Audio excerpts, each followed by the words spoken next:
Hello everyone. आज हम history का चैप्टर 3 करेंगे जिसमें हम विश्व के प्रमुख दर्शनों के बारे में पढ़ेंगे। लास्ट चैप्टर में हमने विश्व की सभ्यताओं के बारे में पढ़ा था और इस चैप्टर में हम प्रमुख दर्शन के बारे में पढ़ेंगे। वैदिक दर्शन को समझने से पहले हम यहाँ धर्म का अर्थ समझते हैं। तो धर्म का अर्थ जो होता है वो किसी वस्तु के गुणों को कहा जाता है। जैसे विद्यार्थी का गुण होता है पढ़ना, अध्यापक का गुण होता है पढ़ाना, अग्नि का धर्म होता है गर्मी व तेज देना। ऐसे ही हर वह चीज जो अपने गुण से काम करे उसे धर्म कहा जाता है। हमारे इतिहास में धर्म के कुल 10 लक्षण बताए गए हैं। जैसे धृति मतलब धैर्य रखना, क्षमा मतलब माफ करना, संयम मतलब वासनाओं पर नियंत्रण करना आदि। वैदिक दर्शन को समझने से पहले हम इस शब्द का अर्थ समझते हैं। तो वैदिक दर्शन एक ऐसी सोच और ज्ञान है जो वेदों पर आधारित है। वैदिक दर्शन व्यक्ति को लोभ व मोह से दूर रखता है और कर्तव्यों का पालन करना सिखाता है। स्त्रोतों की बात की जाए तो इसके मुख्य 4 स्त्रोत माने जाते हैं: वेद, ब्राह्मण ग्रंथ, आरण्यक, उपनिषद। अब वेदों की बात की जाए तो वेद मुख्य रूप से 4 होते हैं: ऋग्वेद, यजुर्वेद, सामवेद, अथर्ववेद।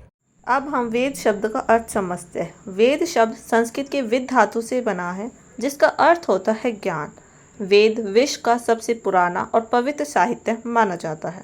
अब आइए हम ऋग्वेद के बारे में जानें। ऋग्वेद सबसे प्राचीनतम वेद है। गायत्री मंत्र इसी वेद के मंत्रों में से एक है। इसमें 10 मंडल 10,552 मंत्र शामिल है।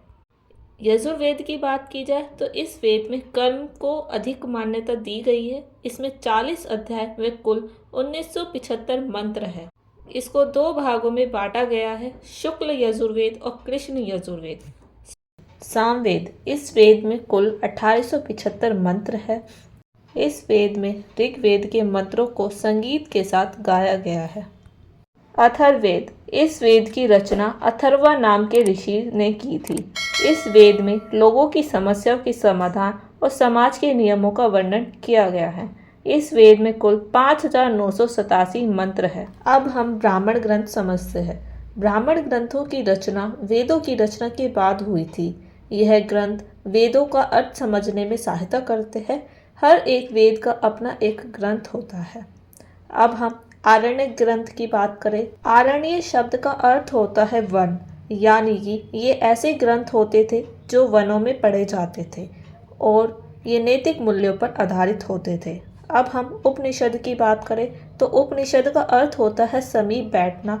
ये ऐसे ग्रंथ होते थे जो गुरु के समीप बैठकर शिष्य प्राप्त करते थे। अब हमारा लास्ट टॉपिक है वैदिक दर्शन की विशेषताएं। इसमें कई सारी विशेषताएं बताई गई है, जैसे कर्म पर बल देना, दूसरों की सेवा करना, यज्ञ पर बल, भाईचारे की भावना आदि।